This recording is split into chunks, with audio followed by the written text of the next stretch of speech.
When you grow up, you're going to publish the very first national Black Business Directory.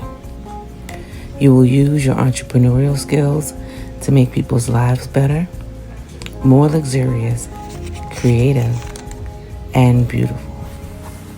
You will preside over the child, make ease for life's ails, and organize the community. When you grow up, you're going to be a boss.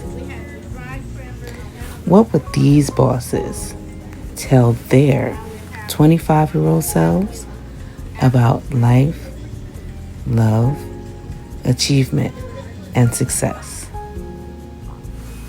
In honor of Women's History Month, I asked 8 amazing Black women what advice they would have for their 25-year-old selves. Here's what they had to say. I was having the time of my life up in Amherst, Massachusetts. I spent my days reading and doing artwork and exploring.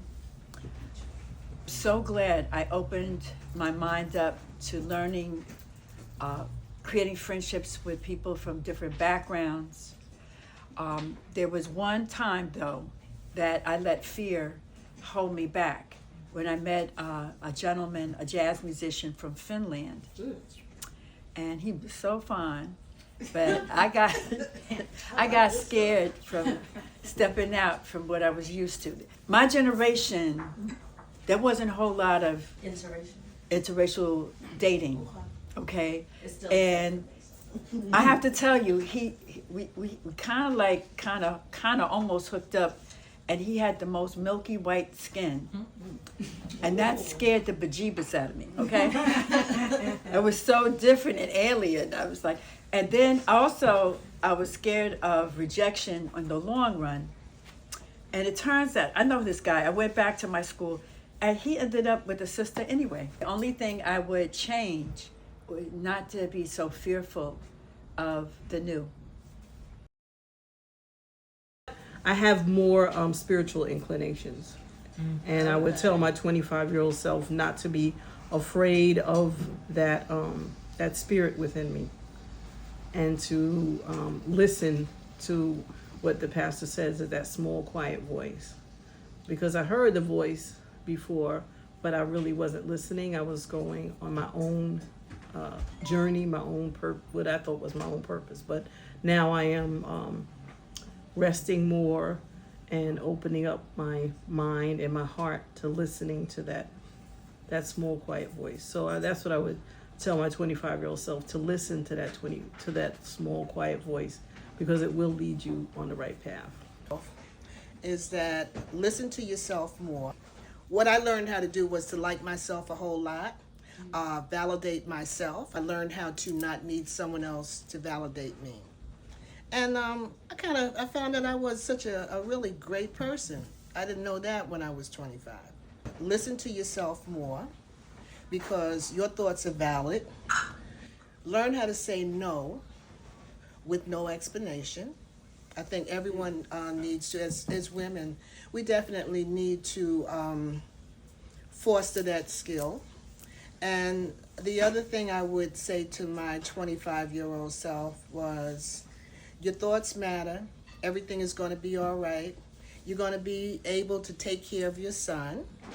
And you're a very important person. I knew that the conventional wisdom around religion didn't apply to me, that I felt much more expansive than that. And at 25, I was using my gifts to further goals that were incredibly short-sighted in retrospect, right? Like, it's great to be able to, get the attention of that person, or, find a pathway to this job, but what kind of life do you want to have? Like, what do you want to do with yourself? What do you want your legacy to be? I think everyone should be thinking about that. And those are things that become so much more clear when you are praying, when you're being intentional, when you're, instead of just being guided by your ego, you're taking a moment to be reflective. I would tell my 25-year-old self that you are an extremely powerful and spiritual person. You can feel it. You felt it your entire life. And that you need to pray every day. Don't be afraid of change.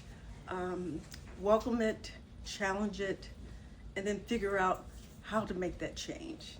That was one of the things that I was instilled with. If you don't like something, do something else, but prepare for it. I would say spend time with yourself and meditate. Spend time in something that you love doing. Do it by yourself. Do it with one other person, but spend time doing something that you love.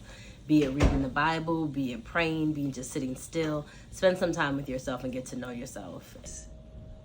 Go for what you want to do, not what other people want you to do. Okay, that's really, really important. What do you love? If you do what you love, the money will follow. There's a book that's what it says. Do what you love, the money will follow. So the thing is to find out what you really love to do. What turns you on? What lights you up? That's really important. And to make a plan to get to where you want to go. Don't pay these men no mind, okay?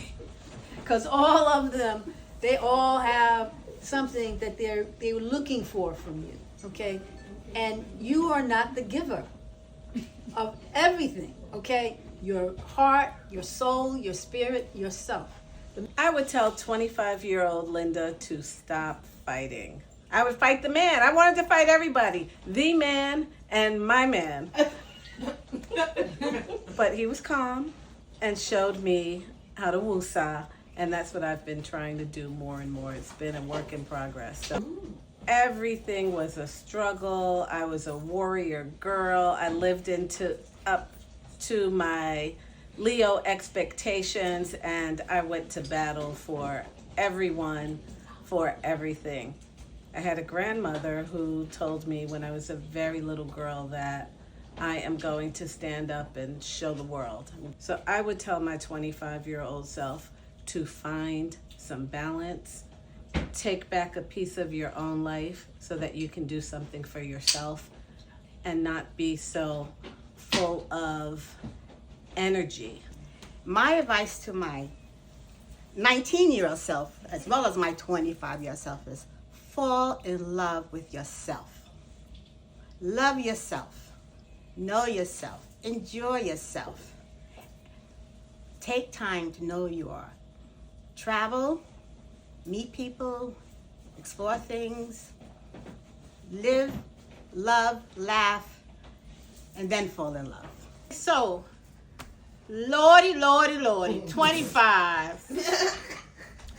First of all, I did not have the confidence that I should have at that age. So, I actually didn't realize I was living part of my dream, but some of it was a nightmare. And so, I was married. I was engaged probably too young. That was 19. And my ex-husband, we knew each other, not totally like that, but he was my first experience, and then I was pregnant. And that all happened at 19. So by the time I was 25, I had a son. I had 2 babies that I had lost being born prematurely. And I still didn't have any idea who I really was or what my purpose was at the time. And so if I was going to advise anybody at 25, find out who you are. Spend some time about that, because it's who you are is still a precious human being. And there are things that you can have confidence about. You're here for a purpose. And so that I didn't know when I was 25. I didn't know anything about purpose or this and that. I was just trying to really get through life. And it wasn't all that beautiful. But I do realize, my husband, I'm not telling any tales out of school, he was a drug addict. And living through that is not fun. And if you're 20 something, you just don't know what's going to happen the next day. But I didn't know that I was going to survive and I had a child to raise. And this is a lot of people's stories that, you know, we kind of go astray due to our man. And so that's another thing for us as women to really, again, know who we are, what our purpose is, and we're always going to figure out how to get through it, because that's just what we do, especially as Black women. So I want to say, have guts, learn who you are, and just go with it, because 25, there's a lot of living to do after 25. Jarela, you're pregnant with your second child right now. Your family life is going to do what it's going to do, but I'm gonna implore or inspire you or encourage you to learn how to manage your emotions. Journaling is great. Writing is a really good tool for you. I would also say exercise is your best friend. Keep doing it. Keep doing it under all circumstances. Just move your body. Make it a regular practice. Keep being creative, right? Like, every idea that you have is absolutely incredible. Just go with your ideas and don't second guess yourself.